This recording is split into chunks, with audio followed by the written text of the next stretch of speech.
Before we begin, I need to warn you. This episode contains discussions of child abduction, domestic violence, suicide attempts, and wrongful death. Listener discretion is strongly advised. In October 2025, a listener reached out to No Tears for Black Girls with a case that stopped me cold. The subject line read, quote, 3 children kidnapped due to government negligence, end quote. The email began, quote, this case centers on the suspicious death of Timothy Paul Stone after the Arizona government allowed the kidnapping of his 3 children, 2 of whom are autistic. A tragic and disturbing example of how systemic government neglect within Arizona's child protective system can lead to preventable loss. End quote. What I discovered in the document sent to me was worse than I could have imagined. This is the story of Timothy Paul Stone, a Black father who spent the last 54 days of his life desperately trying to rescue his children from a system that not only refused to help him, but actively protected his children's abductors. Timothy's parents, Reverend John and Shirley Stone, are 69 and 75 years old. They have given me permission to tell their son's story. And nearly 2 years after Timothy's death, his 3 young sons, Winston, Timothy Jr., and Marcel, are still missing. This is their story. Picture this. It's 4 o'clock in the afternoon on January 9th, 2024. Timothy Paul Stone pulls into the parking lot of his apartment complex at 12,945 West Greenway Road, apartment E206, in El Mirage, Arizona. He's 33 years old. He's exhausted. Just hours earlier, he was in the intensive care unit at Boswell Hospital, his blood sugar spiking over 800, his brain swelling from the diabetic crisis that nearly killed him. The doctors had stabilized him. They'd sent him home to rest.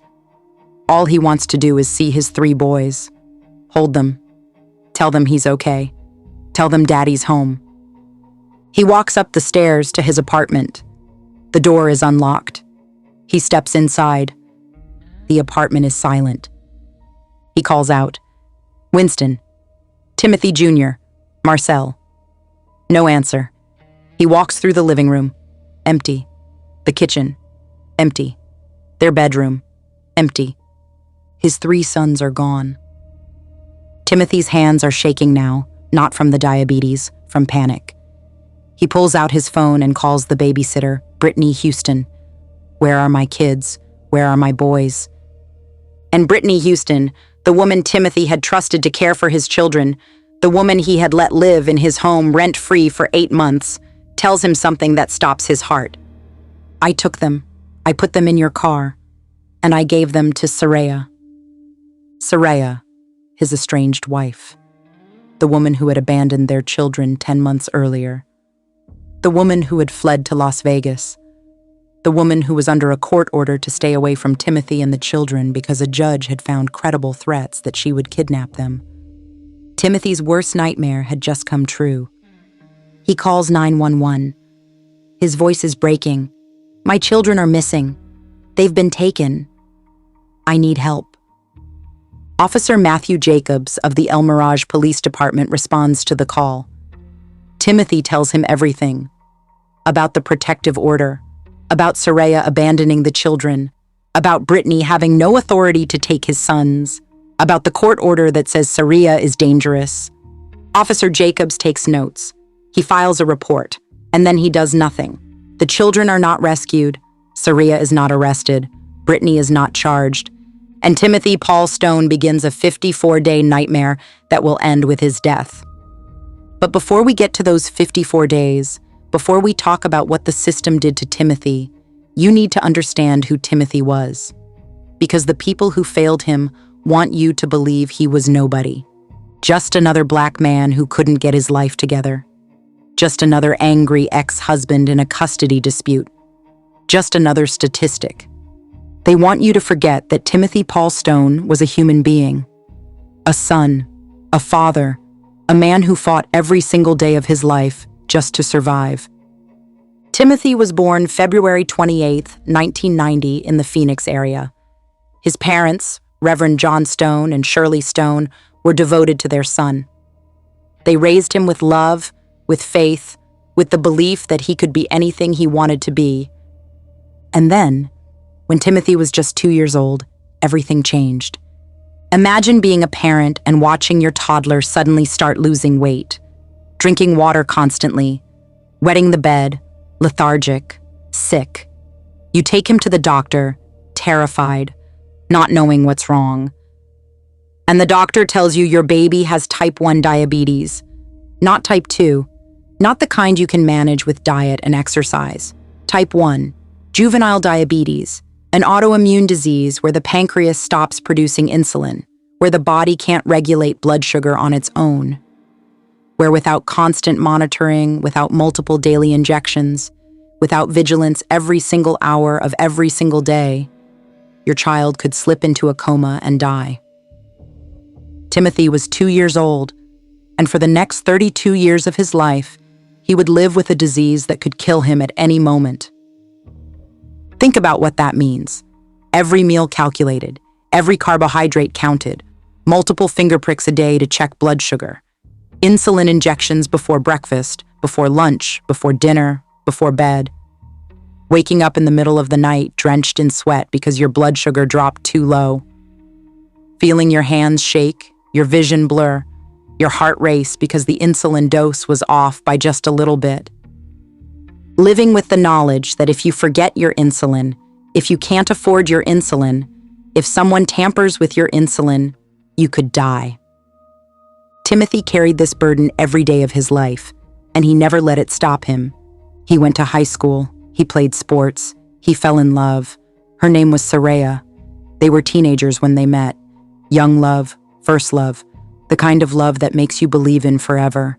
They were together for over 15 years. They moved in together in 2010. They built a life, and in 2011, they had their first son, Winston Lehan Stone, born November 21st, 2011. 2 years later, July 19th, 2013, their second son arrived, Timothy Paul Stone Jr., named after his father, a legacy, a continuation. And then, in 2017, Timothy and Saraya got married. Reverend John Stone, Timothy's father, performed the ceremony. It should have been the happiest day of their lives, but by then, cracks were already forming. Saraya was struggling, mentally, emotionally. She would disappear for days, check herself into behavioral health centers, come back different, come back worse. And still, Timothy stayed. Because he loved her, because he believed she would get better, because they had 2 boys who needed their mother. In 2020, they had a third son, Marcel Orion Stone, born December 4th, 2020, a pandemic baby, born into a world that was falling apart, born into a family that was falling apart. And then came the diagnoses that would change everything. In 2015, Timothy Jr. started showing signs that something was different. He didn't make eye contact the way other children did. He had trouble with social interactions, repetitive behaviors, sensitivity to sounds and textures. The doctors confirmed what Timothy and Saraya had started to suspect. Autism spectrum disorder. Timothy Jr. needed therapy, special education, extra patience, extra love. Timothy gave it to him. And then in 2022, Marcel was diagnosed too. Autism spectrum disorder. 2 of Timothy's 3 sons were autistic. 2 of his 3 sons would need specialized care for the rest of their lives. Do you understand what that means? Timothy was managing a chronic illness that could kill him at any moment. He was working full-time. He was raising 3 young boys. 2 of them had special needs that required constant attention, therapy appointments, individualized education plans, sensory accommodations. And he was doing it, all of it. Timothy had worked for Cox Communications since 2012, almost 12 years with the same company. He started in an entry-level position and worked his way up. By 2024, he was a sales engineer and team leader. His colleagues respected him. His managers saw potential in him. He had a future. He was building something. He loved music. He would play it for his boys, dance with them in the living room. He loved sports. He would take Winston to games, teach Timothy Jr. how to throw a ball, let Marcel toddle around the yard. He loved to cook. He would make meals for his sons, trying to get them to try new things, laughing when Marcel made a face at vegetables. He was a good father, a present father, a father who showed up. But at home, something dark was growing, something that would eventually consume everything Timothy had built, something that would lead to his death. Soraya was deteriorating. Throughout 2022, Soraya's mental health spiraled. She was admitted to psychiatric wards multiple times. She would tell Timothy she couldn't handle the children, that she wanted to give up, that she wanted to end it all. And then, in November 2022, she stopped threatening and started acting. November 5th, 2022. Timothy described it later in court documents as a minor argument. Something small, something that shouldn't have escalated. But Soraya's reaction was anything but minor. She gathered Timothy and the children together. Winston was 11 years old. Timothy Jr. was 9. Marcel was not yet 2. And Soraya looked at them and said she wasn't strong enough, that she was going to kill herself, that they would have to live without her. She walked out of the house, just left, disappeared for hours. The children were terrified. Winston was crying. Timothy Jr., who struggles to process emotions because of his autism, was shutting down. Marcel was too young to understand, but he could feel the fear in the room. Soraya eventually came home. She didn't apologize. She didn't explain. She just came back. 3 days later, she did it again, November 8th, 2022. Another argument. And this time, Soraya walked into the kitchen and grabbed her prescription bottle. Antidepressants. She opened the bottle in front of Timothy, in front of Winston, in front of Marcel, and she swallowed 25 pills. The entire bottle. One after another, while her children watched. She said, "I won't be here anymore. You'll have to live without me now." She threw the empty pill bottle at Timothy's head. It hit him in the face, and she walked out the door. Timothy called 911 immediately. He was shaking. His voice was breaking. He told the operator his wife just took an entire bottle of pills. "She's trying to kill herself. My kids are here. They saw everything. Please help." The police found Soraya a few blocks away. She was fine. She hadn't actually swallowed the pills. She had put them in her mouth, walked out of the house, and spit them out. It was a performance, a show, a weapon she used against Timothy and the children to inflict maximum emotional damage. The police told Timothy what she'd done, that she had faked it, that she was manipulating him. But they didn't arrest her. They didn't charge her. They didn't remove the children from her care. They told Timothy to work it out. 6 days later, Soraya did it for real. November 14th, 2022. Another fight. Another pill bottle. But this time, Soraya actually swallowed them. 20 antidepressant pills. She called 911 herself, told them she'd overdosed, told them she wanted to die. The paramedics rushed her to the hospital. Her stomach was pumped. She was stabilized. And then she was transported to St. Luke's Behavioral Health Center, where she stayed for a week. Do you know what week that was? The week of Winston's birthday. Winston turned 11 years old on November 21st, 2022, and his mother was in a psychiatric facility because she had tried to kill herself. Timothy tried to explain it to Winston, tried to help him understand that Mommy was sick, that she needed help, that it wasn't his fault. But how do you explain that to an 11-year-old? How do you make that make sense? You can't. You just hold your son while he cries, and you tell him you love him and you promise him you'll keep him safe. But Timothy couldn't keep his promise, because the system was about to turn on him. December 11th, 2022. Saria spent 8 hours screaming at Timothy, from 10 in the morning until 8 at night, yelling, cursing, calling him names, degrading him in front of Winston, in front of Timothy Jr., in front of Marcel. Timothy took Winston outside.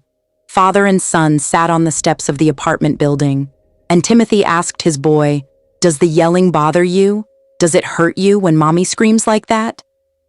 Winston, this brave 11-year-old boy, said yes. It hurts.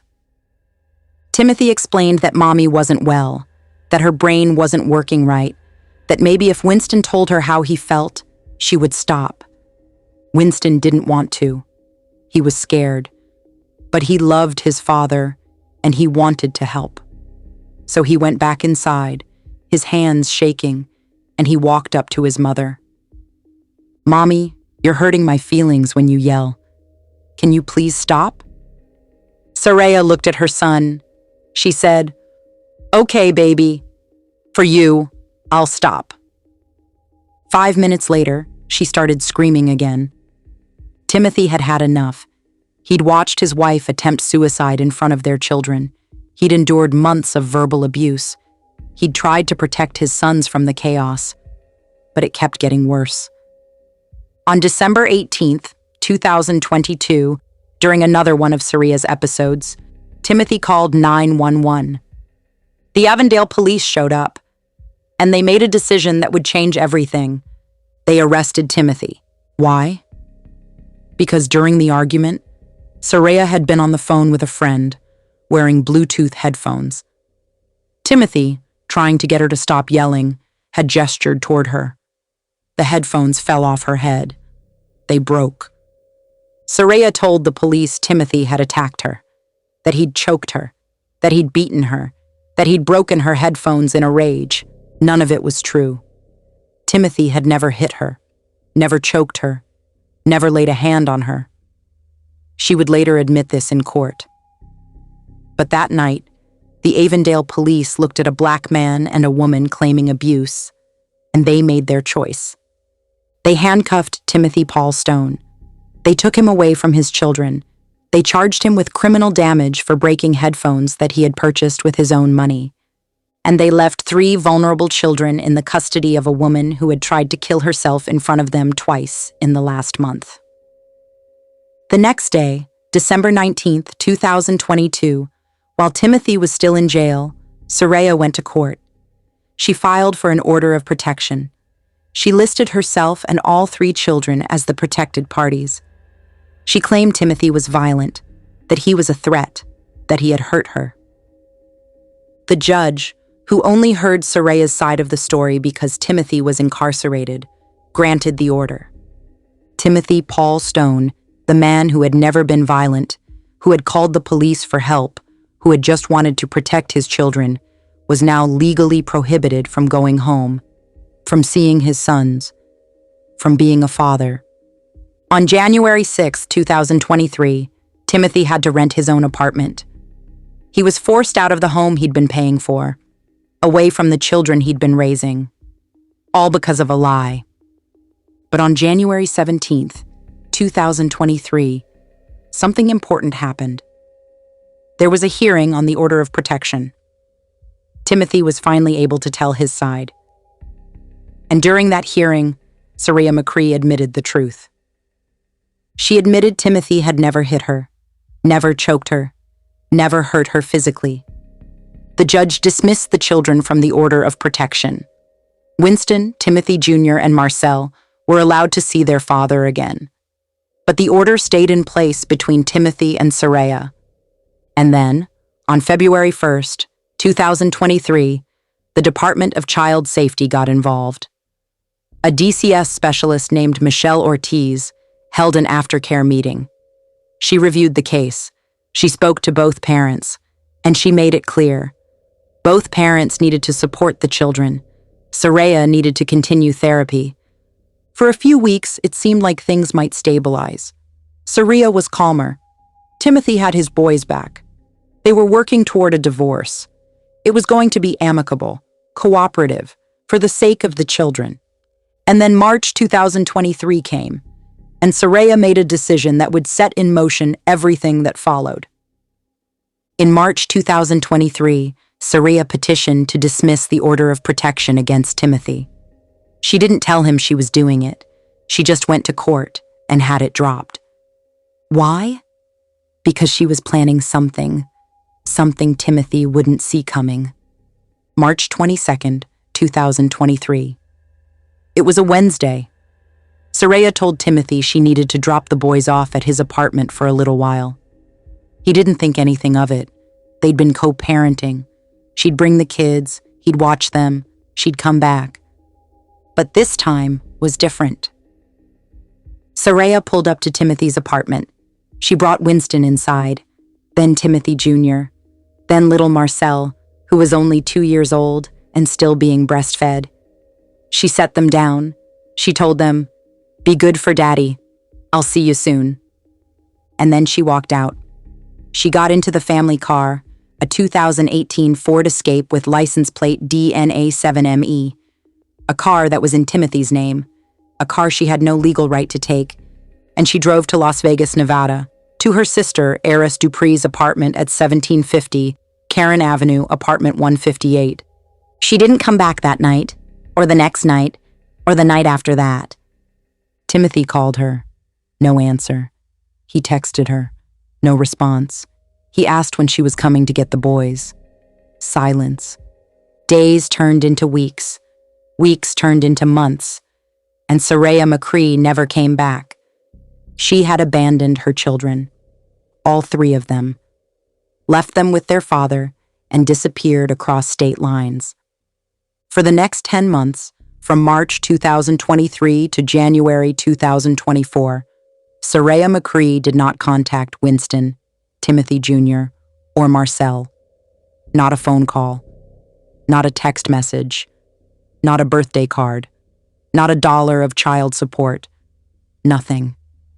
Timothy became a single father overnight. He was working full-time at Cox Communications, managing his type 1 diabetes, raising 3 boys, 2 of them autistic, 1 of them still in diapers. And he did it. Every day. He got up, he checked his blood sugar, he gave himself insulin, he made breakfast for his boys, he got Winston ready for school, he worked with Timothy Jr. on his therapy exercises, he changed Marcel's diapers, he went to work, he came home, he made dinner, he helped with homework, he gave baths, he read bedtime stories, he tucked them in. He was everything those boys needed. Father and mother, provider and caretaker, their entire world. But Soraya wasn't done with them, because on April 5th, 2023, 2 weeks after abandoning her children, Timothy's phone rang. It was Soraya, and she wasn't alone. Her sister, Heiress Dupree, was on the call too, and they had a message for Timothy. If you keep asking for child support, if you keep trying to get the car back, we're going to come to Arizona. We're going to hurt you, and we're going to take those kids. Timothy, a man who had never been in a fight, who had never threatened anyone, who just wanted to raise his children in peace, was now being threatened with violence and kidnapping by the mother of his children and her sister. He recorded the conversation. He saved the threats. And the next day, April 6th, 2023, he went to the El Mirage Municipal Court. He filed for an order of protection, not just for himself, for Winston, for Timothy Jr., for Marcel. The case was assigned to Judge Michael Periscandola. Timothy presented the evidence, the recorded threats, the abandonment, Soraya's history of mental instability, the suicide attempts, the fear that she would follow through on her threat to kidnap the children. Judge Periscandola reviewed everything, and he made a finding. He found that there were credible threats of kidnapping and abuse, that Soraya McCree and Heiress Dupree posed a danger to Timothy and the 3 children. On April 6, 2023, Judge Periscandola issued 2 separate orders of protection, one against Soraya McCree, one against Heiress Dupree. Both orders listed Timothy Paul Stone, Winston Stone, Timothy Jr. Stone, and Marcel Stone as the protected plaintiffs. The orders were clear. Soraya and Harris were prohibited from contacting Timothy or the children. They were not to come near them. They were not to approach them. They were to stay away. Judge Periscandola ordered the El Mirage police to immediately serve the orders. The orders were sent to Las Vegas.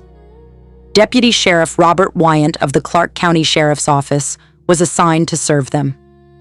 On April 19, 2023, Deputy Wyant went to 1750 Karen Avenue, apartment 158. He knocked on the door.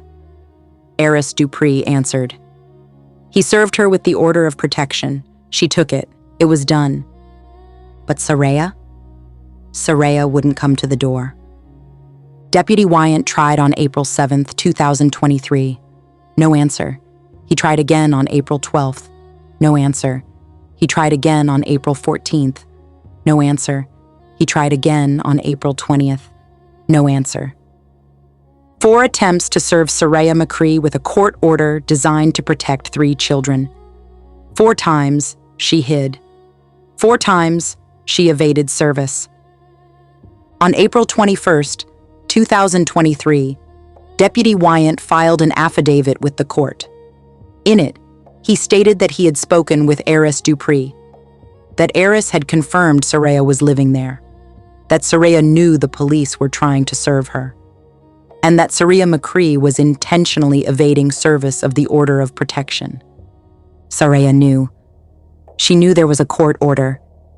She knew a judge had found her to be a danger to her children.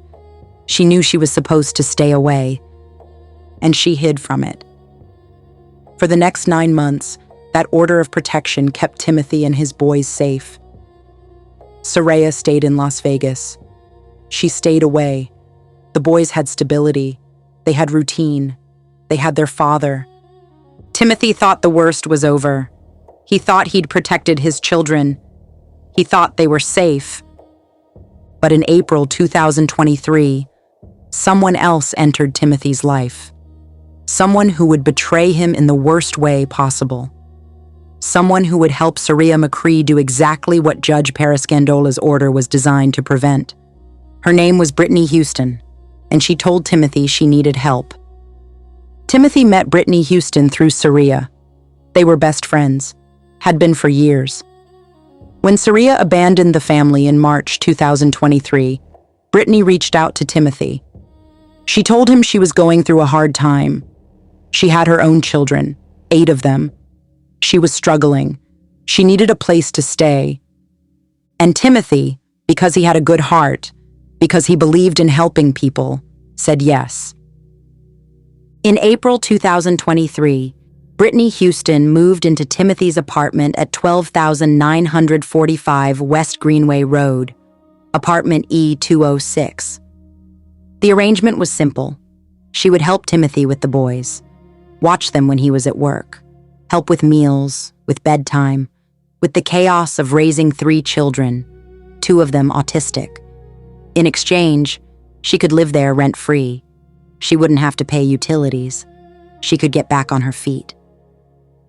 Timothy showed Brittany the orders of protection, the ones against Soraya and Heiress. He made it clear, these women are not allowed near my children. If they contact you, you tell me. If they show up, you call the police. My boys are protected by court order, and I need you to help me keep them safe. Brittany said she understood. She said she would protect the boys. She said Timothy could trust her. For months, the arrangement seemed to work. Brittany watched the children. Timothy worked. The boys had stability. Winston was doing well in school. Timothy Jr. was making progress in therapy. Marcel was growing, hitting milestones, learning to talk. But behind the scenes, something else was happening, something Timothy didn't know about. Brittany Houston was still in contact with Soraya McCree. They were still best friends, and they were talking, planning, coordinating, and Brittany Houston had secrets. Dangerous secrets. On December 6th, 2023, Brittany Houston was at Surprise Elementary School. There was an incident. Witnesses said Brittany became aggressive with a teacher, that she assaulted a 14-year-old student. The El Mirage police were called. When they arrived, they arrested Brittany Houston for aggravated assault on a minor and assault on a school faculty member. And when they ran her name through the system, they found something alarming. Brittany Houston had 8 active bench warrants, 8 separate warrants for her arrest, all of them related to crimes against her own minor children. 8 warrants, and she'd been living in Timothy's home, caring for his children, for months. Brittany's mother posted bond. Brittany was released, and she came back to Timothy's apartment like nothing had happened. Timothy was horrified. He'd trusted this woman with his sons, with Winston and Timothy Jr. and Marcel, and she had 8 warrants for crimes against children. He told her she needed to leave, that she was fired, that he would give her time to find another place, but she couldn't stay. She couldn't be around his boys anymore. On January 2nd, 2024, Timothy went to the El Mirage Municipal Court, the same court where Judge Parascandola had issued the orders protecting him from Soraya and Ares. Timothy filed a petition for an order of protection against Brittany Houston. In the petition, Timothy detailed what he'd discovered: the arrest, the warrants, Brittany's violent behavior, the threats she'd made against him when he told her to leave. He listed himself and all 3 children as the plaintiffs who needed protection. Judge Parascandola reviewed the petition, and he denied it. No order of protection was granted. Brittany Houston was free to stay in Timothy's home, free to be around his children, despite the warrants, despite the violence, despite everything. Timothy was terrified, but he had no choice. He couldn't physically remove her. He couldn't change the locks and risk her retaliating. He had to keep working, had to keep providing for his boys, had to keep managing his diabetes and his job and his life. And then, on January 3rd, 2024, something strange happened. Timothy's insulin went missing. Timothy was meticulous about his insulin. He had to be. His life depended on it. He kept it in the refrigerator, same place, every day. He checked it multiple times a day, made sure he had enough, made sure it was stored properly, made sure it was safe. But on January 3rd, when Timothy went to get his insulin for his evening injection, it wasn't there. He searched the refrigerator, the cabinets, the bathroom, his bedroom, everywhere. It was gone. He asked Brittany if she'd seen it. She said no. She didn't know where it was. Maybe he misplaced it. Timothy knew he hadn't misplaced it. But what could he do? He went to the pharmacy, got an emergency supply, came home, put the new insulin in the refrigerator. On January 5th, 2024, 2 days later, the missing insulin reappeared. Brittany found it. She brought it to Timothy, said it had been in the refrigerator the whole time, that he must have just overlooked it. But Timothy looked at the vial. Something was wrong. The seal looked tampered with. The liquid looked slightly different. Not quite the right consistency. Not quite the right color. He didn't use it. He threw it away, kept using the new supply from the pharmacy. But the damage was already done. On January 9th, 2024, at 2 o'clock in the morning, Timothy Paul Stone woke up feeling wrong. His vision was blurry. His head was pounding. His skin felt hot and dry. His mouth was so dry he could barely swallow. He checked his blood sugar. Over 800. For reference, normal blood sugar is between 70 and 100. Anything over 180 is considered high. Over 250 is dangerous. Over 400 is a medical emergency. Timothy's blood sugar was over 800. He was in diabetic ketoacidosis. His body, unable to use glucose for energy because of the lack of insulin, was breaking down fat instead. The process was producing ketones, acidic compounds that were poisoning his blood. His brain was swelling, his kidneys were failing. Without immediate treatment, he would slip into a coma and die.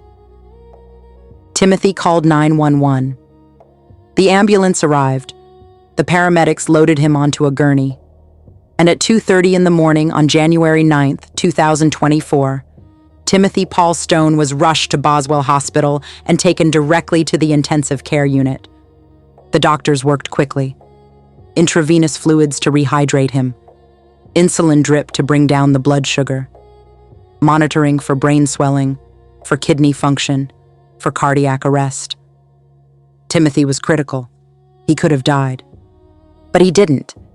The doctors stabilized him. By 10 in the morning, his blood sugar was coming down. The swelling in his brain was reducing.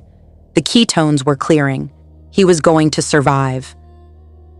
The doctors discharged him around noon with strict instructions. Rest. Monitor your blood sugar closely. Take your insulin exactly as prescribed. Come back immediately if you feel any symptoms returning. Timothy went home. But while Timothy was in the ICU fighting for his life, something else was happening. Something that would destroy him more than any diabetic crisis ever could. Brittany Houston had called Saria McCree. Saria, who had abandoned the children 10 months earlier. Saria, who was under a court order to stay away from them. Saria, who had evaded service of that order 4 times in Las Vegas. Saria, who had not contacted her sons in nearly a year. Brittany told Saria that Timothy was in the hospital, that he was in the ICU, that the children were alone in the apartment with her. And Saria told Brittany exactly what to do. Take the children, put them in Timothy's car, and bring them to me. At some point between 2 a.m. when Timothy left in the ambulance and 4 p.m. when he returned home, Brittany Houston walked into the bedroom where Winston, Timothy Jr., and Marcel were sleeping. She woke them up. She told them to get dressed. She said they were going to see their mother. Winston, who was 12 years old, asked where Daddy was. Brittany said Daddy was sick, that he was in the hospital, that their mother wanted to see them. Timothy Jr., who was 10 years old and autistic, started to get upset. He didn't understand. He didn't like sudden changes. He wanted his father. Brittany told him to be quiet, to get in the car. Marcel, who was 3 years old, was crying. He wanted his daddy. He didn't remember his mother. He hadn't seen her in 10 months. He was scared. Brittany didn't care. She took Timothy's car keys, the keys to the 2018 Ford Escape that Saria had stolen and used to flee to Las Vegas the year before. The car that Timothy had somehow gotten back. The car that was his only transportation. She forced all 3 boys into the car. She locked the doors. And she drove away from 12,945 West Greenway Road, away from the only home those boys had known, away from their father. She drove to Mesa, Arizona, to the Cube Smart Storage Facility on East McKellips Road, and there, waiting for her, was Saria McCree, the woman who had abandoned these children, the woman who was under court order to stay away from them, the woman who had threatened to kidnap them. Brittany Houston handed Winston, Timothy Jr., and Marcel over to Saria McCree. And then she drove back to El Mirage, back to Timothy's apartment, like nothing had happened. When Timothy came home at 4 p.m., the apartment was silent. He called out for his boys. No answer. He checked their room, empty. Their beds were unmade, their shoes were gone, their jackets were gone. Panic set in. He called Brittany. Where are my kids? Where are my sons? Brittany's voice was cold, detached. I took them to their mother. Timothy felt his world collapse. You what? Where? Where did you take them? I'm not telling you. Timothy's hands were shaking. You had no right. You had no authority. There's a court order. She's not allowed near them. Where are they? Where are my children? Brittany hung up. Timothy immediately called 911. It was 4:47 p.m. on January 9th, 2024. The El Mirage Police Dispatch recorded the call. Timothy's voice was breaking, frantic, desperate. My children are missing. My babysitter took them without my permission. She gave them to their mother, who is under a court order to stay away from them. I need help. I need my children back. Please help me." Officer Matthew Jacobs was dispatched to 12,945 West Greenway Road, apartment E206. He arrived with backup. They took Timothy's statement. Timothy showed them the orders of protection, the ones from April 6th, 2023. The ones that listed Winston, Timothy Jr., and Marcel as protected plaintiffs. The ones that prohibited Saria McCree from coming near the children. He showed them the court file number, M0759 P02 023 000017. He showed them that the order had been issued by Judge Parascandola, that it was valid, that it was active. Officer Jacobs reviewed the documents. He confirmed that the orders were legitimate. He confirmed that Saria McCree was prohibited from contact with the children. He confirmed that Brittany Houston had no legal authority to remove the children from Timothy's custody. And then Officer Jacobs did nothing. He didn't go to CubeSmart. He didn't track down Saria McCree. He didn't arrest Brittany Houston. He didn't issue an Amber Alert. He didn't treat this as a kidnapping. He filed a report. Case number 24-000456. And he left. Timothy was devastated.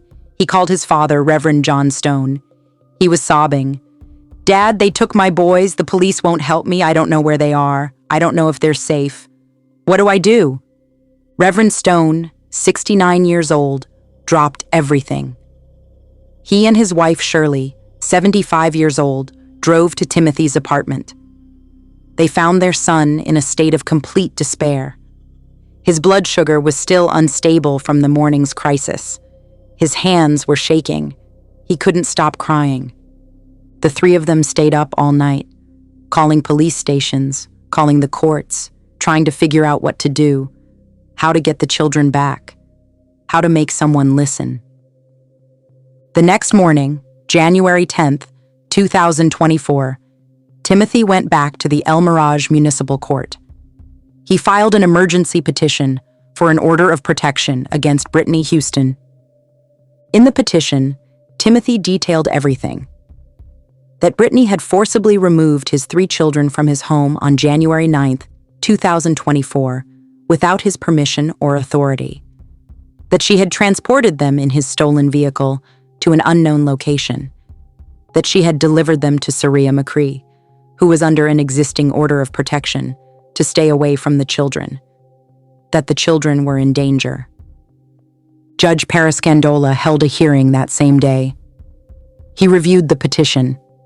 He acknowledged that on January 9th, 2024, Brittany Houston had unlawfully abducted the children without authorization and transported them to Saria McCree and Harris Dupree, both of whom were under previous protective orders.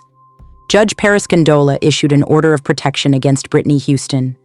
The order listed Timothy Paul Stone, Winston Stone, Timothy Jr. Stone, and Marcel Stone as the protected plaintiffs.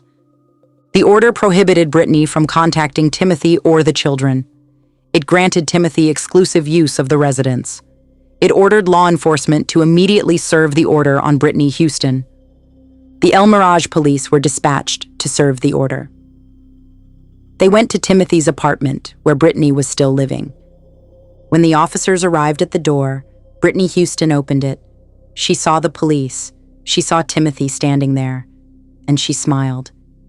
She looked Timothy in the eyes and said, "You will never see your kids again." And then she took the order of protection from the officer's hand, turned around, and walked back into the apartment. The police did nothing. They didn't arrest her for the kidnapping. They didn't charge her with custodial interference. They didn't force her to tell them where the children were. They served the paper, and they left. Timothy stood in the hallway of his own apartment building, unable to go inside because Brittany was there, unable to go home, unable to sleep in his own bed, and he realized something terrible. The system was not going to help him. The courts had given him protective orders, but the police were not going to enforce them. Saria had his children.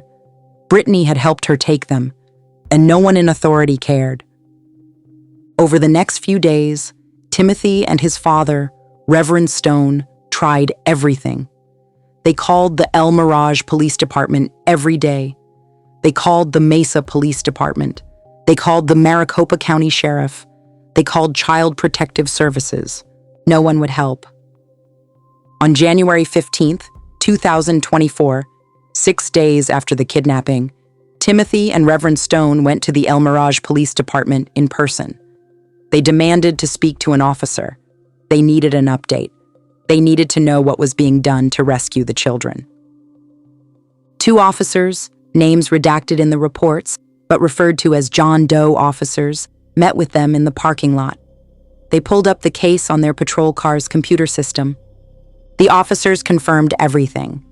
Yes, the orders of protection against Soraya McCree and Heiress Dupree were valid and active. Yes, the children were listed as protected plaintiffs. Yes, Soraya McCree was prohibited from contact with the children. Yes, the orders had been issued by Judge Paris Condola. The officers told Timothy and Reverend Stone that they understood the seriousness of the situation, that they acknowledged Soraya, Heiress, and Brittany represented a danger to the children, that the protective orders were in place for a reason. And then the officers said something that would haunt Timothy for the rest of his life. "We know where the children are. We believe they're at the Cube Smart Storage Facility in Mesa, where Soraya McCree works. But you cannot go there yourself. You cannot try to get your children back. That's our job. We will handle it. Do not take matters into your own hands." Timothy asked when they would go get the children. The officers said soon. They said they were working on it. They said to be patient. Timothy and Reverend Stone left the police station believing that help was coming, that the police were going to rescue Winston, Timothy Jr., and Marcel, that the nightmare was almost over. But days passed, then a week, then 2 weeks, and the police did nothing. Timothy called every day. Every single day he called the El Mirage Police Department and asked for an update. "Where are my children? When are you going to get them?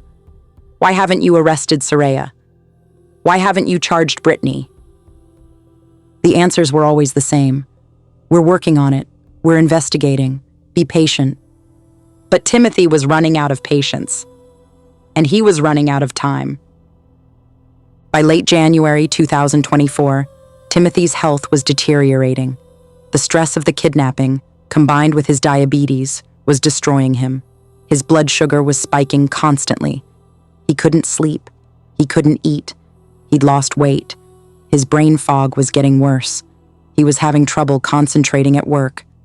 But he kept fighting, because his boys needed him, because Winston and Timothy Jr. and Marcel were out there somewhere, scared, confused, wondering why their father hadn't come to get them.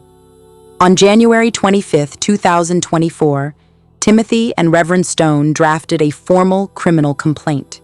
They titled it, quote, "Certified Criminal Complaint, a Child Abduction Alert," end quote.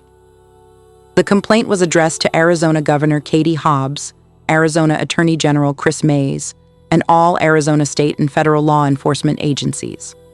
The subject line read, quote, "Your urgent help requested and needed to locate and bring home safely the 3 minors listed herein that were taken from their home on January 9th, 2024.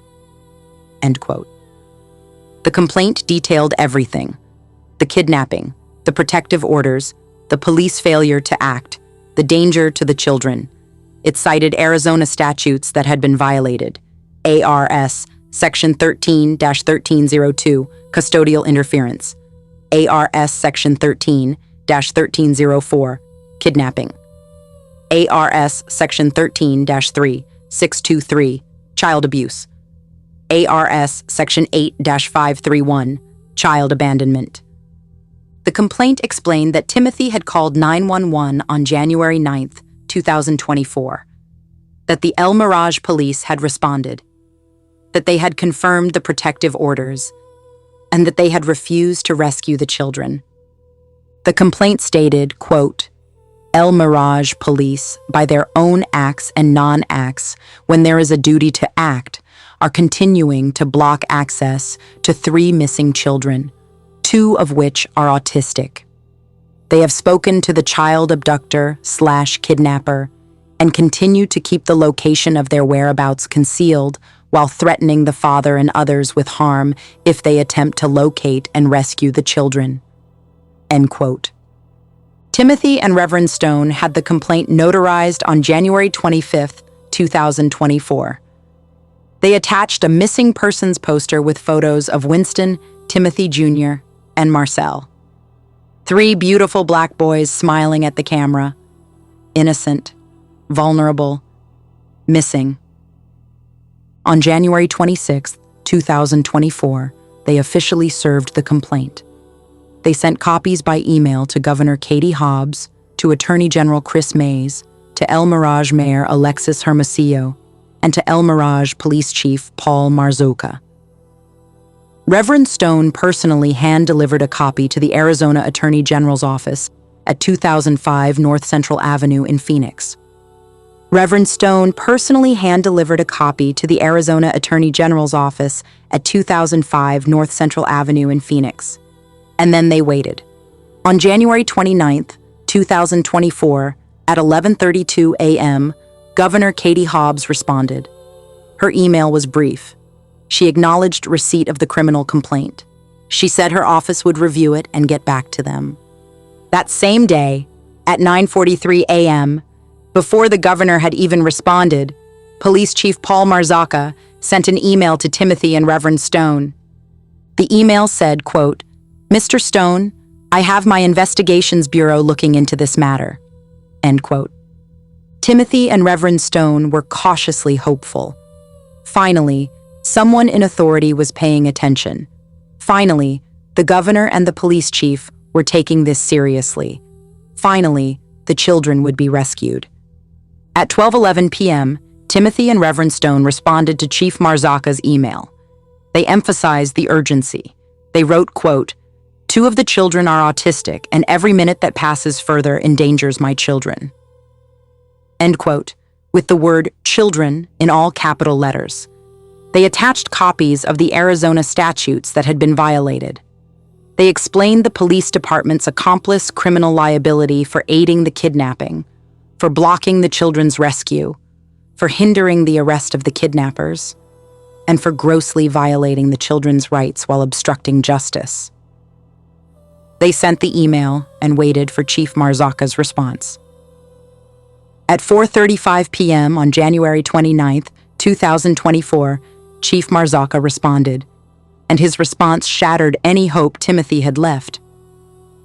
The email said that Officer Matthew Jacobs had reported that, quote, "At the time the 3 minor children were taken without the decedent's permission, the decedent was incapacitated." End quote. Incapacitated. Because Timothy had been in the ICU. Because he'd been fighting for his life against diabetic ketoacidosis. Because his blood sugar had been over 800 and his brain had been swelling. The police were using Timothy's disability against him. They were claiming that because he'd been hospitalized, Brittany Houston had the right to take his children. That because he was physically unable to stop her at that exact moment, the kidnapping didn't count. Chief Marzocca's email continued. He stated that Officer Jacobs had advised Timothy at the time that they had conducted a proper and thorough investigation, and that the El Mirage Police Department would not be rescuing the children or apprehending the kidnappers. Timothy and Reverend Stone responded immediately. They sent a detailed rebuttal. They explained that Timothy being in the hospital did not give Brittany Houston authority to take the children, that she was not a legal guardian, that she was not family, that she had no custodial rights whatsoever.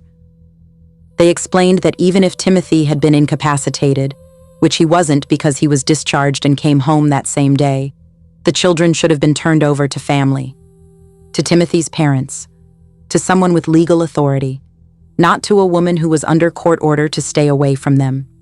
They cited the law. They cited the protective orders. They begged Chief Marzocca to reconsider, to do his job, to rescue 3 innocent children. There was no response. Chief Marzocca never replied again. The governor's office never followed up. The Attorney General's office never took action. The El Mirage police never went to CubeSmart to get the children. The Mesa police never arrested Soraya McCree. 3 black children, 2 of them autistic, 1 of them only 3 years old, were being held against their will in violation of court orders.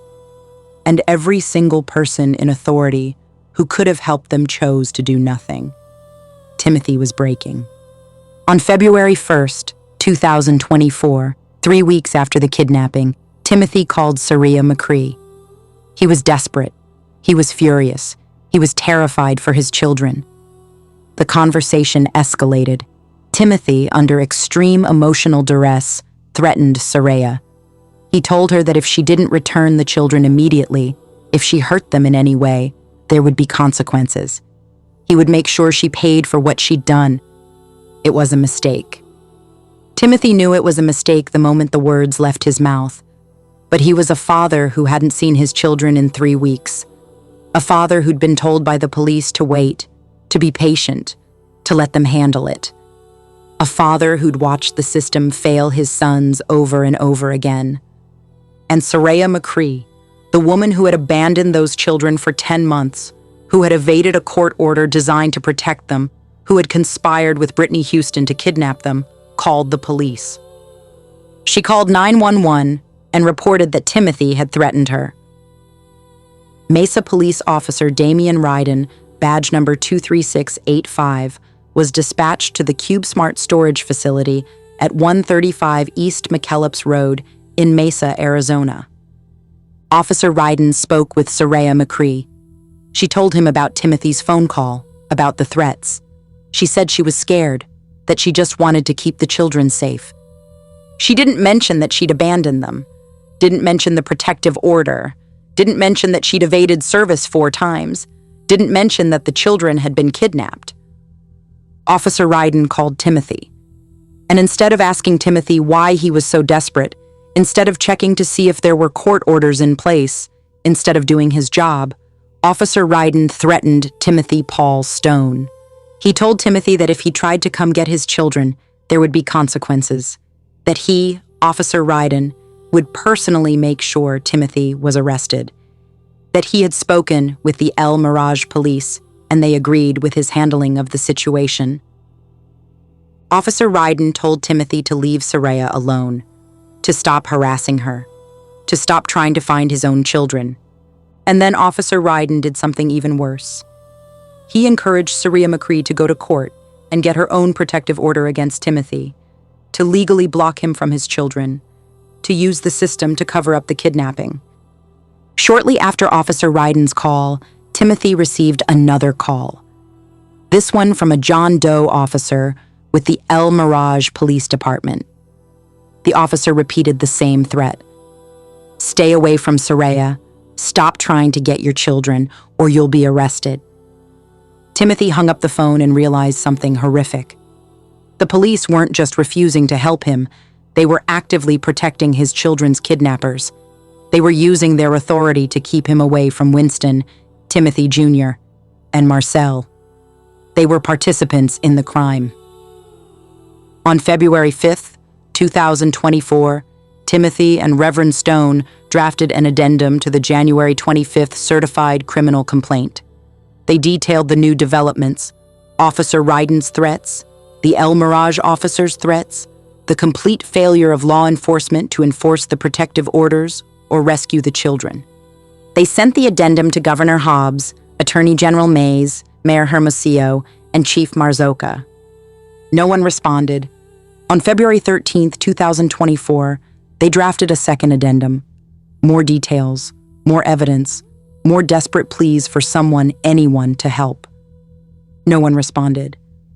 But something else was happening. Something Timothy didn't know about yet. Because while the El Mirage police were refusing to serve Soraya McCree with the April 6th, 2023 protective order, someone else was trying. Timothy had hired a private process server, Hot Shots Process Service, and on February 21st, 2024, 10 months after Deputy Sheriff Wyant had tried and failed to serve Soraya in Las Vegas, the process server succeeded.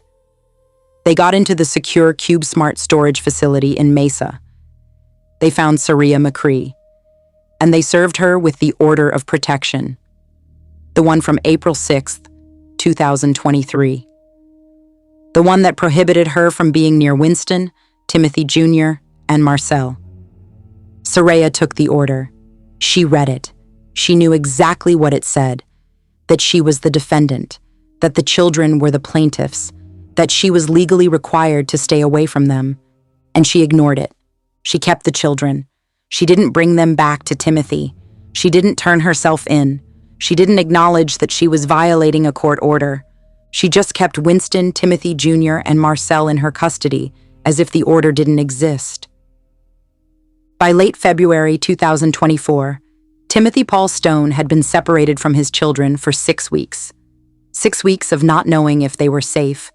6 weeks of not being able to hug them, read to them, tuck them in at night. 6 weeks of Winston missing school. 6 weeks of Timothy Jr. missing his therapy appointments. 6 weeks of Marcel crying for his daddy. Timothy's health was collapsing. His blood sugar was staying elevated constantly, over 600, over 700, sometimes over 800. His body was in a constant state of ketoacidosis. His kidneys were struggling. His vision was blurry. His brain fog was so severe he could barely think straight. But on February 29th, 2024, Timothy did something incredibly brave. He went back to court one more time. He filed an emergency motion with Judge Parascandola. The motion was titled, quote, "Emergency Motion for Violations of this Court's Order and Motion in the Interest of Justice and to Prevent the Furtherance of a Miscarriage of Justice." End quote. In the motion, Timothy laid out everything. That Saria McCree had been served with the protective order on February 21st, 2024. That she had been in violation of the order for 6 days before requesting a hearing. That she was currently, at that very moment, holding the children in gross violation of the court's order. That she refused to release them as the court had commanded. The motion cited ARS Section 13-3602, interfering with judicial proceedings. ARS Section 13-2810, contempt of court. It detailed how Saria had evaded service in Las Vegas in April and May of 2023. How she had waited until after being officially served to request a hearing, showing her willful disregard for the court's authority. Timothy wrote, quote, "The defendant has displayed to this court that she is subject to disregard any order this court issues. The defendant has also shown that she will abandon her children whenever she feels like it. She believes there should be no consequences for emotionally abusing her children." End quote. He pointed out that Saria knew 2 of the children were autistic, that her actions were, quote, "cold-blooded," end quote. That she had made the children watch her attempt suicide on 2 separate occasions, then abandoned them for months, then orchestrated their kidnapping. Timothy attached the certified criminal complaints as exhibits. He asked the court to read them, to understand the full scope of what had happened. He asked Judge Parascandola to force Saria to abide by the protective order, to return the children immediately, to order the El Mirage Police, the Mesa Police, and the Maricopa County Sheriff to enforce the order and arrest Saria for her violations. Judge Parascandola scheduled a hearing for March 4th, 2024. Timothy was hopeful, terrified, but hopeful. Finally, a judge would hear him. Finally, someone would make Saria bring the children back. Finally, after 54 days, he would see Winston, Timothy Jr., and Marcel again. He marked March 4th on his calendar. He prepared his evidence. He wrote down everything he wanted to say to the judge. He practiced his testimony with his father. He told his boys, through messages relayed by others, that Daddy was coming, that he was going to bring them home, that everything was going to be okay. March 4th, 2024, was 3 days away. But Timothy Paul Stone would never make it to that hearing, because on March 2nd, 2024, something happened. Something that ended Timothy's fight. Something that left 3 boys orphaned and 2 elderly parents destroyed. On March 2nd, 2024, the El Mirage police received a call. It was a welfare check request for 12,945 West Greenway Road, apartment E206. 3 John Doe officers were dispatched. They arrived at the apartment. They knocked on the door. No answer. They used the building manager's key to enter. Inside, they found Timothy Paul Stone. He was unresponsive. His body was cold. There were no signs of trauma, no signs of a struggle. He was just lying in his bed, like he'd gone to sleep and never woken up. The officers called it in. The medical examiner was notified. Timothy Paul Stone, 34 years old, was pronounced dead. The police called Reverend John Stone. "Your son is dead. We found him in his apartment. We don't know what happened. You need to come identify the body." Reverend Stone, 69 years old, collapsed. His wife Shirley, 75 years old, screamed. They couldn't breathe, couldn't think, couldn't process what they were being told. Their son was dead. Their baby boy. The child they'd raised, who'd fought diabetes his entire life, who'd been such a good father to his own children, who'd been trying so hard to bring his boys home. Gone. The autopsy report has never been publicly released. The cause of death has never been officially confirmed. But the timeline tells a story.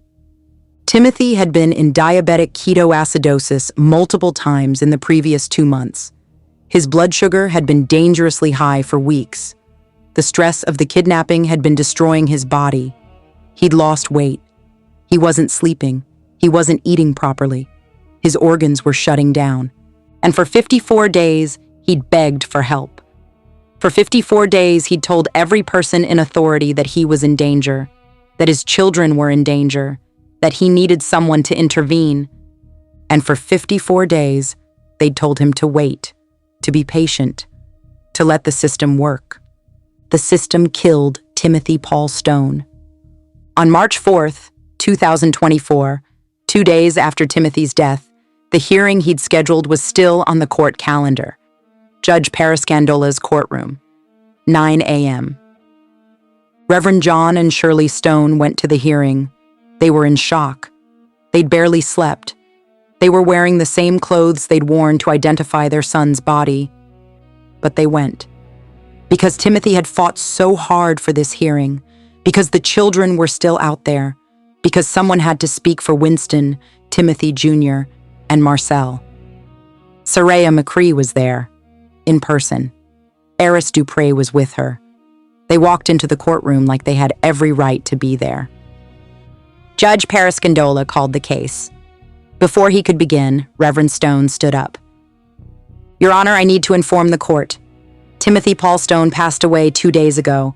My son is dead." The courtroom went silent. Judge Parascandola looked at the papers in front of him. He looked at Saraya McCree. He looked at Reverend and Shirley Stone, this elderly couple who'd just lost their son, who were begging for their grandchildren. And Judge Parascandola refused to rule on Timothy's emergency motion. He said he had read it. He acknowledged it. But he would not address the violations Saraya had committed. He would not order the children returned. He would not enforce his own protective order. Shirley Stone stood up. She was crying. "Your Honor, please. The children are still protected under the order. Timothy is gone, but the children are still listed as plaintiffs. They still need protection. Saraya is still violating the order. Please help them." Judge Parascandola told Shirley Stone that he would make a note of her concerns in the record, but that he did not have jurisdiction to rule on the felonies alleged in Timothy's emergency motion, that the matter needed to go to Superior Court and law enforcement, the same law enforcement that had refused to help Timothy, the same law enforcement that had protected Saraya, the same law enforcement that had told Timothy to wait and be patient while his children were being held hostage. Judge Parascandola then did something that defies explanation. He dismissed the protective order against Saraya McCree. the order that he himself had issued on April 6, 2023. The order that listed Winston, Timothy Jr., and Marcel as protected plaintiffs. The order that Saria had evaded for 10 months, violated for 6 weeks, and was actively violating at that very moment by keeping the children from their family. Judge Parascandola dismissed it. He said the children's father was dead. That changed things, that he couldn't enforce the order anymore. But the children were still alive. Winston was 12, Timothy Jr. was 10, Marcel was 3. They were still the plaintiffs on that order. They were still in danger from Saria McCree. The order was still supposed to protect them. But Judge Parascandola dismissed it anyway. Saria McCree and Heiress Dupree walked out of that courtroom with smiles on their faces. They still had the children. No one was going to make them give the boys back. No one was going to arrest them. No one was going to hold them accountable. Timothy had died trying to save his sons, and even in death, the system refused to help him. Reverend John and Shirley Stone walked out of that courtroom destroyed. They'd lost their son, and now they'd lost any hope of getting their grandsons back. But the nightmare wasn't over, because Saria McCree had one more way to hurt Timothy Paul Stone, even in death. She was about to steal everything he'd left behind. Reverend John and Shirley Stone walked out of that courtroom destroyed. They'd lost their son, and now they'd lost any hope of getting their grandsons back. But the nightmare wasn't over, because Saria McCree had one more way to hurt Timothy Paul Stone, even in death. She was about to steal everything he'd left behind. But the nightmare wasn't over, because Saria McCree had one more way to hurt Timothy Paul Stone, even in death. She was about to steal everything he'd left behind. On March 9th, 2024, 7 days after Timothy's death, Reverend John Stone received a phone call from Cox Communications. It was the Human Resources Department. They were calling about Timothy's life insurance policy through MetLife. Timothy had been a dedicated employee for almost 12 years. He'd worked his way up from an entry-level position to sales engineer and team leader. And like many responsible parents, he'd taken out a life insurance policy through his employer to protect his children if anything ever happened to him. The HR representative explained the policy details to Reverend Stone. Timothy had listed the beneficiaries as follows. Primary beneficiary, Saria McCree. Contingent beneficiaries, Reverend John Stone and the 3 children, Winston, Timothy Jr., and Marcel. Reverend Stone felt sick. Timothy had set up that beneficiary designation years earlier, when he and Saria were still together. When he still believed she would be there for their children. Before the suicide attempts. Before the abandonment. Before the kidnapping. Timothy had never updated it. He'd been so focused on getting his children back, on fighting the system, on surviving each day, that he hadn't thought to change his life insurance beneficiaries. And now, Saria McCree, the woman who had abandoned those children for 10 months, who had conspired to have them kidnapped, who had violated court orders to stay away from them, who was actively keeping them from their family, was about to receive a life insurance payout from the man whose death she may have caused. On March 13th, 2024, Saria posted on Facebook. The post said, quote, "I was kept from my children for almost 10 months." End quote. Read that again. I was kept from my children for almost 10 months. Saria McCree publicly admitted on social media that she knew she'd been separated from the children for 10 months. She knew about the protective order. She knew she wasn't supposed to be near them. She'd known the entire time, and she violated the order anyway. On March 18th, 2024, Reverend John Stone sent a notarized letter to MetLife. In the letter, he contested Saria McCree's designation as beneficiary. He explained that Saria had abandoned the children, that she was under court order to stay away from them, that she had orchestrated their kidnapping, that she was currently holding them in violation of that order.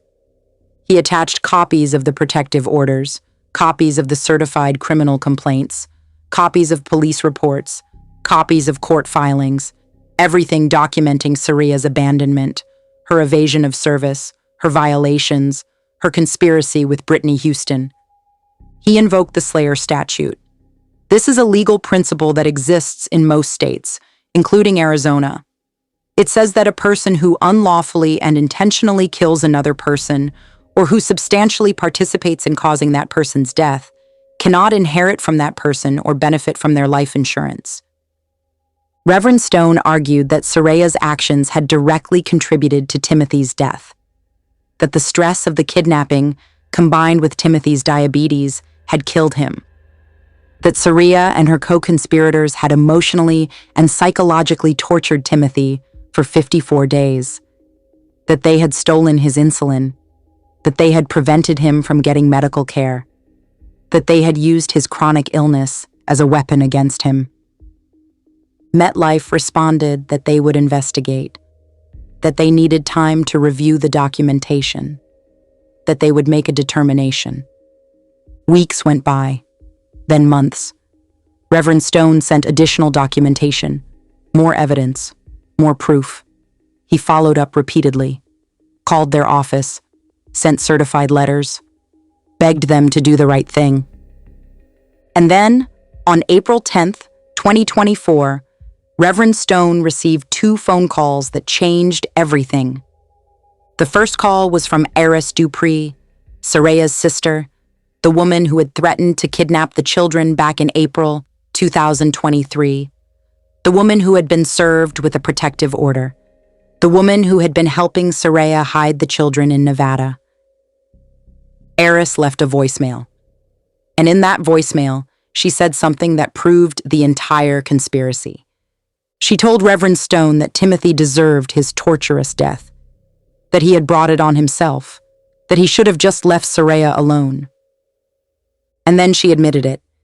She admitted that she had told Brittany Houston to take the children on January 9th, 2024, that it had been her idea, that she and Saria had planned it together. Reverend Stone recorded the voicemail, saved it. It was a confession, a direct admission of conspiracy to commit kidnapping. The second call came later that same day. This one was from Saria McCree herself. Saria left her own voicemail, and what she said was even more chilling. She told Reverend Stone, quote, "I knew Timothy was going to die," end quote. Not, "I'm sorry for your loss." Not, "I wish things had been different." Not, "I'm devastated that the father of my children is gone." I knew Timothy was going to die. What did she mean by that? Did she know his health was failing because of the stress she'd caused? Did she know about the insulin tampering? Did she and Brittany plan something more sinister than just kidnapping the children? Reverend Stone sent both voicemails to MetLife. He sent them to the Attorney General's office. He sent them to the FBI. He sent them to every authority who would listen. These were confessions, evidence of a conspiracy, proof that Saria and Eris had orchestrated Timothy's torture and possibly his death. And on September 11th, 2024, 6 months after Timothy's death, MetLife made their decision. They refused to disqualify Saria McCree as the beneficiary. Why? Because according to MetLife, the El Mirage police report from January 9th, 2024, the day of the kidnapping, didn't specifically list the allegations that Reverend Stone was making. The same El Mirage Police Department that had refused to rescue the children. The same police department that had ignored Timothy's 911 call. The same police department that had protected Saria and threatened Timothy. The same police department that had filed a minimal report specifically designed to cover up the kidnapping. MetLife used that inadequate police report as justification to pay Saria McCree, the woman who had abandoned her children, who had violated court orders, who had conspired to kidnap them, who had admitted on a recorded voicemail that she knew Timothy was going to die. She got the money. Every penny that Timothy had set aside to protect his children if something happened to him went to the woman who had destroyed his life. Reverend John and Shirley Stone were devastated. They were 69 and 75 years old. They were on fixed incomes, Social Security and pension checks. And now they had to pay for their son's funeral, pay for attorneys, pay for the fight to get their grandchildren back, all while Soraya McCree cashed a life insurance check. But Reverend Stone refused to give up, because Winston, Timothy Jr., and Marcel were still out there, still missing, still in danger. On July 26, 2024, Reverend John Stone, as the personal representative of Timothy Paul Stone's estate, filed a wrongful death lawsuit in Maricopa County Superior Court. The lawsuit named Soraya McCree, Brittany Houston, Eris Dupree, Officer Matthew Jacobs, El Mirage Police Chief Paul Marzocca, the City of El Mirage, Mesa Police Officer Damian Ryden, and the City of Mesa as defendants. The lawsuit alleged wrongful death, kidnapping, custodial interference, civil rights violations, conspiracy, elder abuse, intentional infliction of emotional distress, and insurance fraud. The case was assigned to Judge Joseph Herod. On August 8, 2024, Reverend Stone filed 8 emergency motions. Motions to compel the defendants to appear, motions to enforce the protective orders, motions to locate and rescue the children, motions for temporary restraining orders, motions for injunctive relief. The children had been missing for 7 months. Every day that passed was another day of trauma, another day of Winston, Timothy Jr., and Marcel wondering why their father hadn't come to get them, why their grandparents couldn't find them, why no one was saving them. On August 9, 2024, the case was reassigned, from Judge Herod to Judge Aaron Ryan Toohill. And Judge Ryan Toohill denied every single motion, all 8 of them, denied. She didn't hold hearings, didn't require the defendants to respond, didn't acknowledge the urgency, just denied them. Reverend Stone appealed. He filed objections. He explained that the children were still missing, that they were still in danger, that every moment counted. On September 12, 2024, something extraordinary happened. Judge Margaret Zabor, who was not assigned to the case, held what she called a negotiation hearing. Judge Zabor met with Soraya McCree's attorney, and according to court records, Judge Zabor encouraged Soraya to remain in Nevada, to stay hidden, to avoid Arizona jurisdiction. Judge Zabor told Soraya's attorney that as long as Soraya stayed in Nevada, the Arizona courts couldn't force her to return the children, that she should not cooperate with the lawsuit, that she should wait it out. A sitting Arizona judge was advising a defendant in a kidnapping case to evade justice. Reverend Stone was horrified. He filed complaints against Judge Zabor. He filed motions to have her recused. He demanded to know why a judge who wasn't even assigned to the case was meeting secretly with defendants and advising them how to avoid accountability. No one responded. No disciplinary action was taken. Judge Zabor faced no consequences.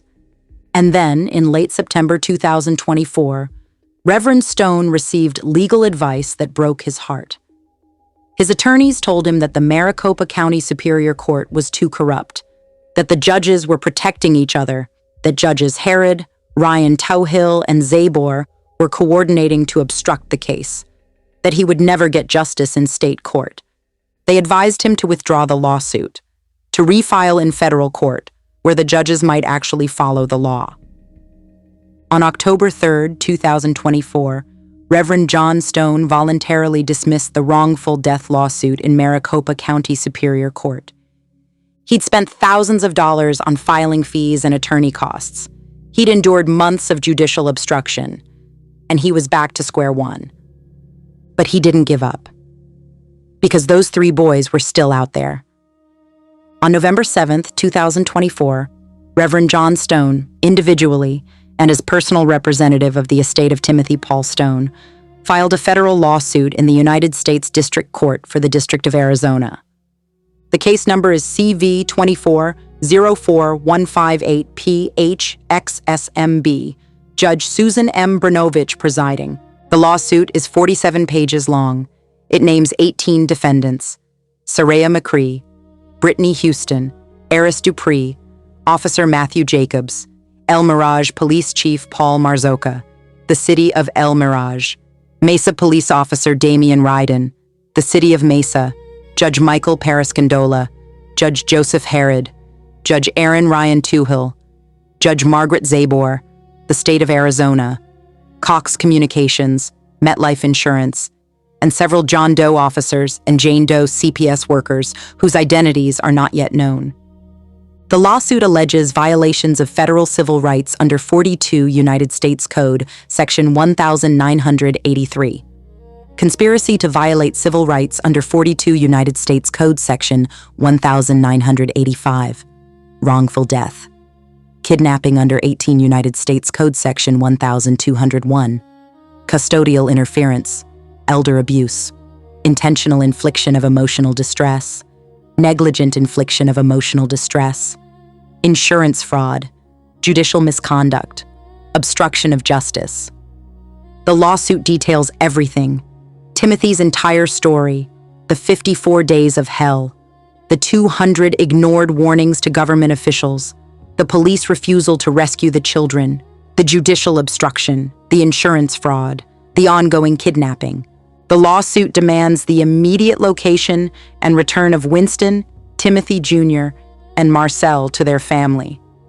It demands compensatory damages for Timothy's wrongful death, for the children's trauma, for Reverend John and Shirley Stone's suffering.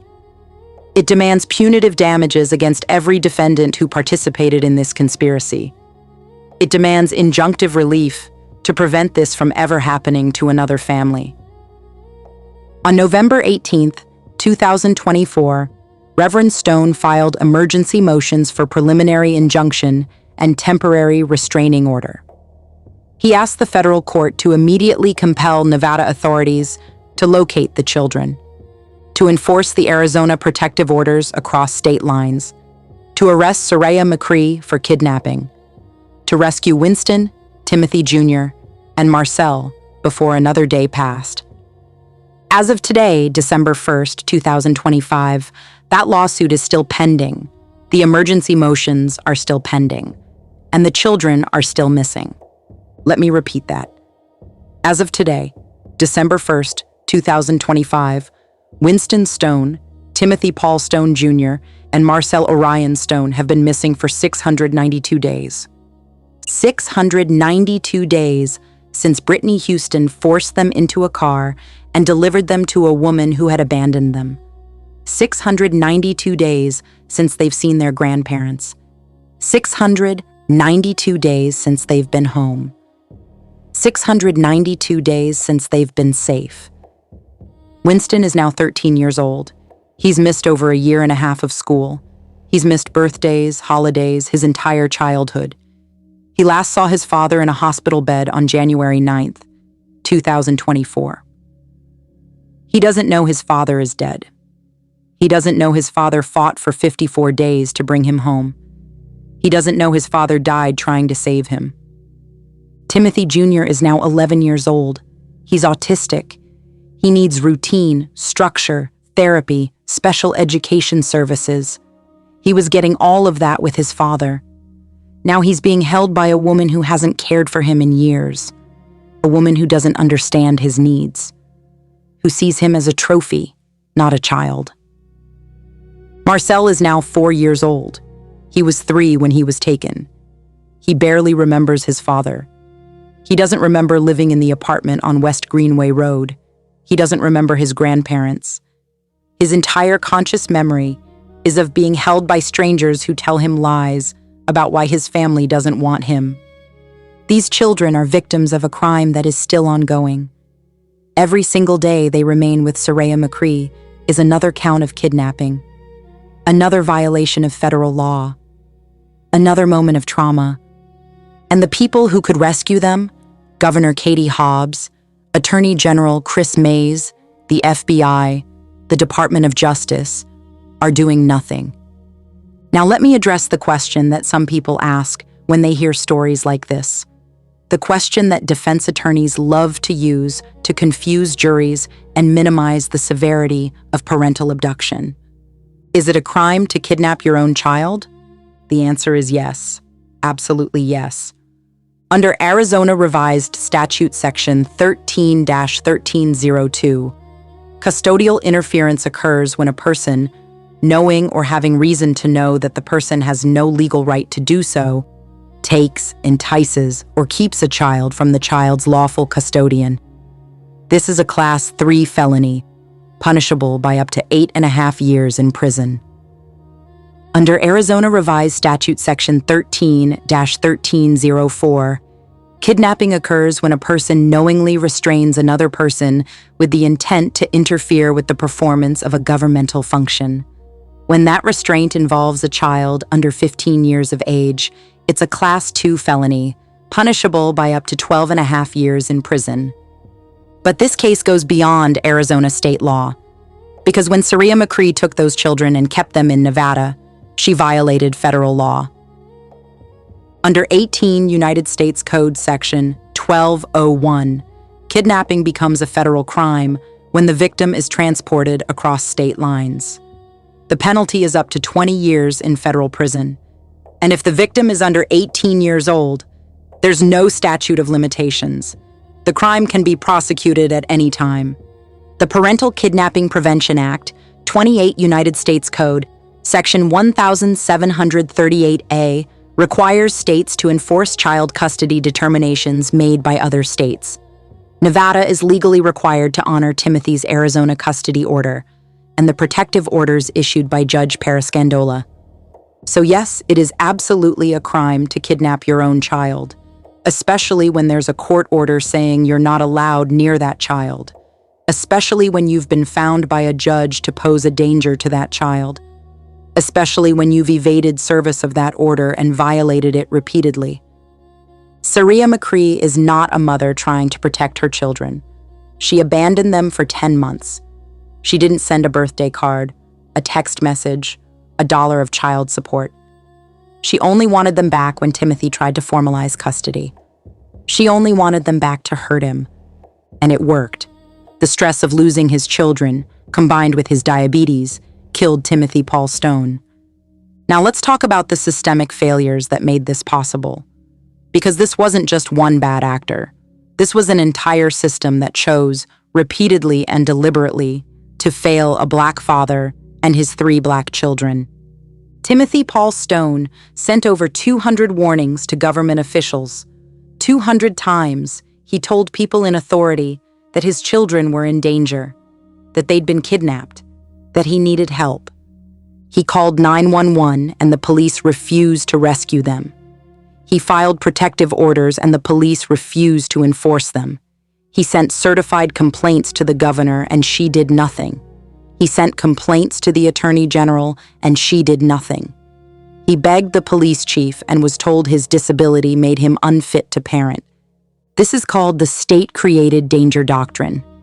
It's a legal principle established in Descheny versus Winnebago County Department of Social Services. The Supreme Court ruled that while the government generally has no duty to protect citizens from private violence, it does have a duty when the government's own actions create or increase the danger to a citizen. The El Mirage police created danger when they told Timothy not to rescue his own children, promising they would do it, and then never did. They affirmatively prevented him from protecting his boys, and then abandoned those boys to their abductors. The Mesa police created danger when Officer Ryden threatened Timothy and encouraged Saria to get a protective order against him, helping her cover up the kidnapping. Judge Parascandola created danger when he issued protective orders, acknowledged the children were in danger, and then dismissed those orders after Timothy died, even though the children were still listed as protected plaintiffs. Judges Herod, Ryan Toohill, and Zabor created danger when they obstructed the wrongful death lawsuit, denied emergency motions to rescue the children, and advised Saria to stay hidden in Nevada. This wasn't negligence. This was deliberate indifference. This was a conspiracy of government officials to deny Timothy Paul Stone and his 3 children their constitutional rights. And this is part of a pattern a pattern of how the system treats Black fathers. When Black fathers seek help from police, they're arrested. Timothy called 911 for help with Soraya's mental health crisis, and he was the one who got handcuffed. When Black fathers seek protection from courts, they're dismissed. Timothy filed for protective orders with evidence of threats and abandonment. And Judge Paris Scandola later dismissed them even though the danger to the children hadn't changed. When Black fathers try to protect their children, they're threatened. Timothy was told by multiple officers that if he tried to rescue his own sons, he would be arrested. When Black fathers have disabilities, their conditions are used against them. Timothy's diabetes, a chronic illness he'd managed successfully for 32 years, was cited by Police Chief Marzocca as justification for allowing the kidnapping. If Timothy had been a white father, if he'd been a police officer's son, if he'd been a lawyer or a doctor or a city council member, would Governor Hobbs have ignored 200 warnings? Would the El Mirage police have refused to rescue 3 kidnapped children for 54 days? Would judges have obstructed his lawsuit and advised the kidnapper to stay hidden? No. We all know the answer is no. This is also a disability rights violation. 2 of Timothy's 3 sons are autistic. They're members of a protected class under the Americans with Disabilities Act. The government had a heightened duty to protect them from abuse and neglect. Timothy himself was disabled. Type 1 diabetes is a recognized disability under the ADA. He was entitled to equal protection under the law, not discrimination based on his medical condition. And let's talk about Reverend John and Shirley Stone. They're 69 and 75 years old. They lost their son. They've been denied access to their grandchildren for 692 days. They've spent their retirement savings on attorneys, court fees, and private investigators trying to find Winston, Timothy Jr., and Marcel. This is elder abuse, financial exploitation, emotional abuse. The government's failure to help them, combined with the defendant's intentional infliction of suffering, has caused them severe physical and mental distress. Reverend Stone has developed heart problems from the stress. Shirley Stone has been hospitalized multiple times, their elderly victims being tortured by a system that was supposed to protect them. So where are the children now? Based on the most recent information in the federal lawsuit, Winston, Timothy Jr., and Marcel are believed to be in Las Vegas, Nevada, with Soraya McCree and Harris Dupree. The last confirmed location was the CubeSmart storage facility at 135 East McKellips Road in Mesa, Arizona, where Soraya was working in early 2024. But after the lawsuit was filed, Soraya disappeared. She's believed to have fled back to Nevada, to the area around 1750 Karen Avenue, apartment 158, the address where Deputy Wyant tried to serve her in 2023. But here's the problem. Nevada authorities claim they can't locate her. They say they've tried to serve her with court papers related to the federal lawsuit, but she's evading service again. Just like she did in April and May of 2023. Just like she's done her entire life. Hiding, running, using the children as shields. The children could be anywhere. They could still be in Las Vegas. They could have been moved to California, to Utah, to another state entirely. Soraya could have changed their names, changed their appearances, enrolled them in school under false identities. Or she could be keeping them isolated, hidden away where no one can find them. This is why this episode is so important. Someone somewhere knows where these children are. Someone has seen them. A neighbor, a teacher, a store clerk, a caseworker.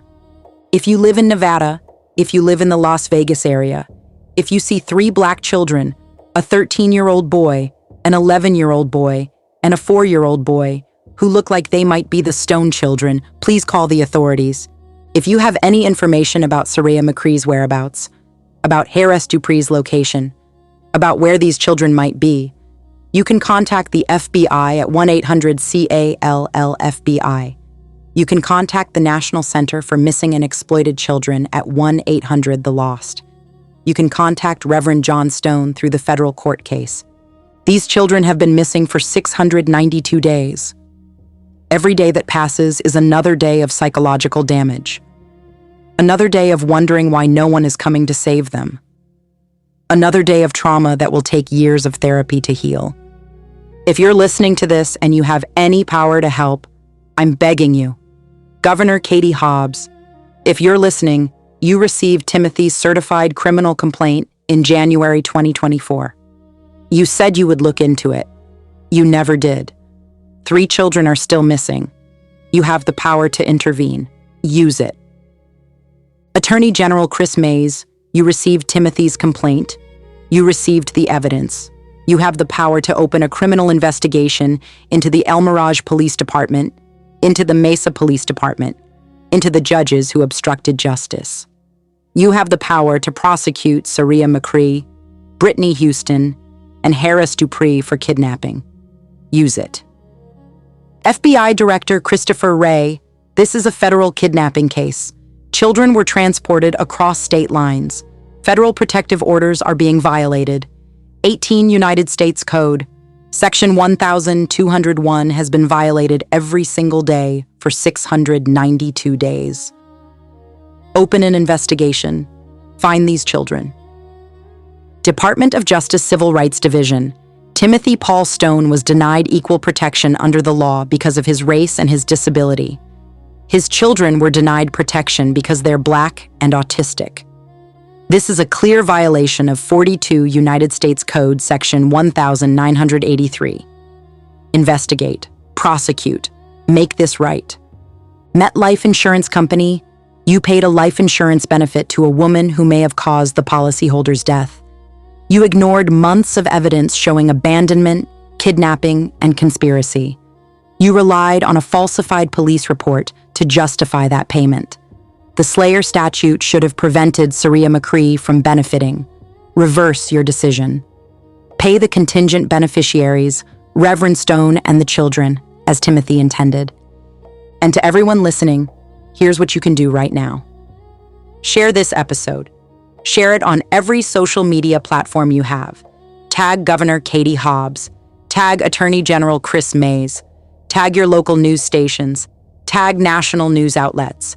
Use the hashtags Justice for Timothy Stone, Bring the Stones Home, No Tears for Black Girls. Contact Arizona officials. Call Governor Hobbs' office at 602-542-4331. Call Attorney General Mays' office at 602-542-5025. Call the El Mirage Police Department at 623-9728-AD-260. Tell them you know about Timothy Paul Stone. Tell them you know about the missing children. Tell them the world is watching and they need to act.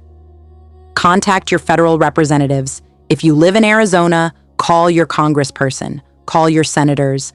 Demand they put pressure on the FBI and DOJ to investigate this case. Contact the media. Call your local news stations. Call national outlets. The Root, BET, News One, Essence, The Griot. Tell them about this case. Send them this episode. Demand they cover it. Support the Stone family. The federal lawsuit is ongoing. Legal fees are mounting. If there's a way to financially support Reverend John and Shirley Stone in their fight to get their grandchildren back, I'll post that information on the No Tears for Black Girls website and social media. And if you're in Nevada, if you're in Las Vegas, if you see anything, say something. 3 children's lives depend on it. Timothy Paul Stone was born February 28, 1990. He was diagnosed with type 1 diabetes at age 2 and fought that disease every single day for 32 years. He met his high school sweetheart, Saria, and built a life with her. They had 3 beautiful boys, Winston, Timothy Jr., and Marcel. Timothy worked hard. He provided for his family. He loved music, sports, and cooking. He was a devoted father who showed up for his children every single day. When Saria's mental health deteriorated, when she attempted suicide in front of the children, when she became abusive, Timothy tried to get help. When she abandoned the family, he stepped up and became both mother and father to 3 boys, 2 of them with special needs. When Soraya threatened to kidnap the children, Timothy went to court and got protective orders. He did everything right. He followed every rule. He trusted the system. And the system killed him. For 54 days, from January 9th, 2024, to March 2nd, 2024, Timothy Paul Stone fought to rescue his children. He called the police every single day. He filed court motions. He sent criminal complaints to the governor, the attorney general, the mayor, the police chief. He documented everything. He kept records. He never gave up. His body was shutting down. His blood sugar was staying dangerously high. His organs were failing. But he kept fighting because Winston, Timothy Jr., and Marcel needed him. On March 2nd, 2024, 2 days before his hearing to force the system to rescue his children, Timothy Paul Stone died alone in his apartment. He was 34 years old. He never got to see his boys again. Never got to hold them. Never got to tell them he loved them. Never got to bring them home. Winston, Timothy Jr., and Marcel are still out there, still missing, still waiting for someone to save them. 692 days and counting. This is why No Tears for Black Girls exists, because Black women are disrespected, abused, and forgotten by systems that were never designed to protect us. But Black men suffer too. Black fathers like Timothy who love their children, who fight for their families, who do everything right and still lose everything. Black children like Winston, Timothy Jr., and Marcel, who are invisible to a system that sees them as less valuable, less worthy of rescue, less deserving of justice. Black elders like Reverend John and Shirley Stone, who are being tortured in their final years by a government that treats them like they don't matter. No more. No more silence. No more acceptance. No more tears without action. Timothy Paul Stone's story will not be forgotten. His children will not be abandoned. This family will get justice. Before we close, I need to be transparent with you about what we still don't know about this case. Because this is an ongoing investigation, there are critical questions that remain unanswered. We don't know Timothy's official cause of death. The autopsy report has not been publicly released. We don't know if it lists diabetic ketoacidosis, natural causes, or if the death is still under investigation. We don't know if the Maricopa County Medical Examiner performed toxicology tests that could confirm or rule out the insulin tampering that occurred on January 3rd through 5th, 2024. We don't know if anyone has been arrested. Despite recorded confessions from Heiress Dupree admitting she told Brittany Houston to take the children, despite Soraya McCree's voicemail saying she knew Timothy was going to die, despite 692 days of ongoing kidnapping, we don't know if any criminal charges have been filed against Soraya McCree, Brittany Houston, or Heiress Dupree. We don't know the exact current location of the children.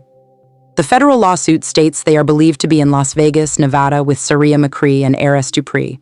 But we don't know if they've been physically seen or confirmed to be there. We don't know if they're enrolled in school. We don't know if they're receiving the therapy and medical care that Timothy Jr. and Marcel need for their autism. We don't know what Nevada authorities have done. We don't know if the Las Vegas Police, Clark County Sheriff, or Nevada Child Protective Services have been contacted about locating the children. We don't know if they've attempted to serve Soraya with the federal lawsuit papers or if she's evading service again, like she did in 2023. We don't know the current status of the federal lawsuit. The case was filed November 7th, 2024. Emergency motions were filed November 18th, 2024. But we don't know if any hearings have been held. We don't know if the defendants have filed responses. We don't know if Judge Susan Brnovich has ruled on any of the emergency motions to locate and rescue the children. We don't know if MetLife paid Soraya the life insurance money. We know they refused to disqualify her as beneficiary on September 11th, 2024. But we don't know if they've actually issued the payment, how much the policy was worth, or if the federal lawsuit has frozen those funds. We don't know why the insulin went missing. We know it disappeared on January 3rd. We know it reappeared on January 5th with a tampered seal and different appearance. We know Timothy threw it away and refused to use it. We know 6 days later his blood sugar spiked over 800 and he nearly died. We know 54 days later he was dead. But we don't know if that vial was ever recovered and tested. We don't know if it was poisoned or contaminated. We don't know if Brittany Houston, who was living in Timothy's apartment and had access to his medication, tampered with it. We don't know why no one in authority helped. We know Timothy sent over 200 warnings. We know Governor Katie Hobbs acknowledged receiving his complaint. We know Police Chief Paul Marzocca responded to his emails. We know judges read his emergency motions, but we don't know why they all chose to do nothing. We don't know if there's been any internal investigation into the El Mirage Police Department's refusal to rescue the children. We don't know if any officers have faced disciplinary action. And we don't know if Winston, Timothy Jr., and Marcel even know their father is dead. We don't know if Soraya told them. We don't know if they think their father abandoned them. We don't know if they're waiting for him to come save them. We don't know if they ask about him. We don't know if they cry for him at night. These are the questions that haunt Reverend John and Shirley Stone every single day. These are the answers we're fighting to uncover. And these are the reasons why this case cannot be forgotten, cannot be ignored, and cannot be allowed to disappear. If you have information that can answer any of these questions, if you know where the children are, if you've seen them, if you work for an agency that has information about this case, please come forward. Contact the FBI. Contact the National Center for Missing and Exploited Children. Contact No Tears for Black Girls. The Stone family deserves answers. Timothy Paul Stone deserves justice. And Winston, Timothy Jr., and Marcel deserve to come home. I'm Samantha Paul, and I'm begging you, don't let this be just another episode you listen to and forget. Share this. Act on this. These children are running out of time. If you have any information about the location of Winston Stone, Timothy Paul Stone Jr., or Marcel Orion Stone, please contact the FBI immediately at 1-800-225-5324. You can also reach out through the No Tears for Black Girls website. All tips can be submitted anonymously. The federal lawsuit, Stone v. McCree et al., case number CV24-04158, PHXSMB, is public record and can be accessed through the United States District Court for the District of Arizona PACER system. Winston, Timothy Jr., Marcel, if somehow you ever hear this, your father loved you more than anything in this world. He fought for you until his last breath. Your grandparents are still fighting for you, and we will never stop until you're home. Stay loved, stay blessed, stay safe. Until next time, hopefully I'll see you there. This is No Tears for Black Girls.